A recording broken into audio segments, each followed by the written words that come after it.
So let's assume you've got a reasonable understanding of what OKRs are and why you might use them in your organization. This is all about how. It's kind of the secret sauce. So one of the limitations of John Doerr's book is that he talks about CFRs, conversations, feedback, and rewards. Approach that's perfect. It makes great sense, but I think it falls short for a couple of reasons. Managers are rarely taught how to coach others, and yet 20% of their comp is sometimes tied to their capacity to coach others. So the secret sauce in this unit really is all about feedback. I use the AdFit coaching process because it's validated in my global research and it's part of my dissertation. It's what works best. I've been doing this for a long time. So what I'm getting at is 4 quick lessons, sub-lessons or points here. And the first is to write down what you think your objective might be. What I do in my workshops is I give folks these really fancy little cards. So on one side it has definitions. It reminds people what's important. But on the back side, it invites them to write one objective, not 3, not 4, but 1. Because all successful leaders throughout history have an obsessive focus on one thing. That's what's critical. Second thing, you've got this in your addendum. Download this worksheet.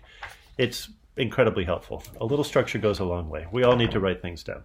Secondly, make sure that whatever you write and you think is really important in your business is in fact important to others. So you've got to support the strategy, mission, and vision. And the tasks that you think are so critical in your world, they're really not.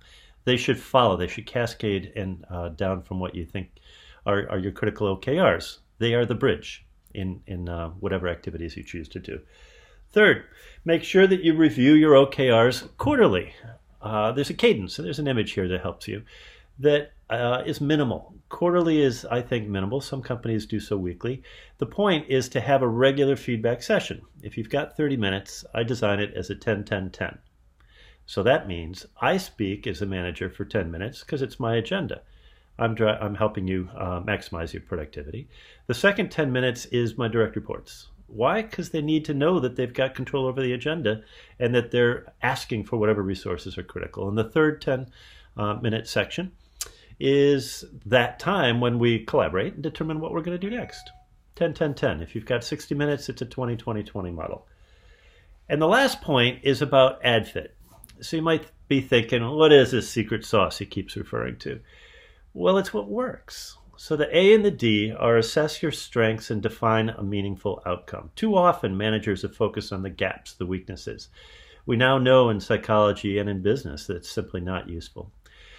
The F and the I and the T are what we do as managers every time we have a one-to-one with our people. So what do you want to focus on today? Have you considered this intervention, which is a psychological term for what works? It's a best practice. And then the T is what are you, direct report, taking away from this conversation that you're going to do next? It's critical that people own their business, drive their business, and do the work. It's not for the manager to be a super worker. It's for the direct report to do the work.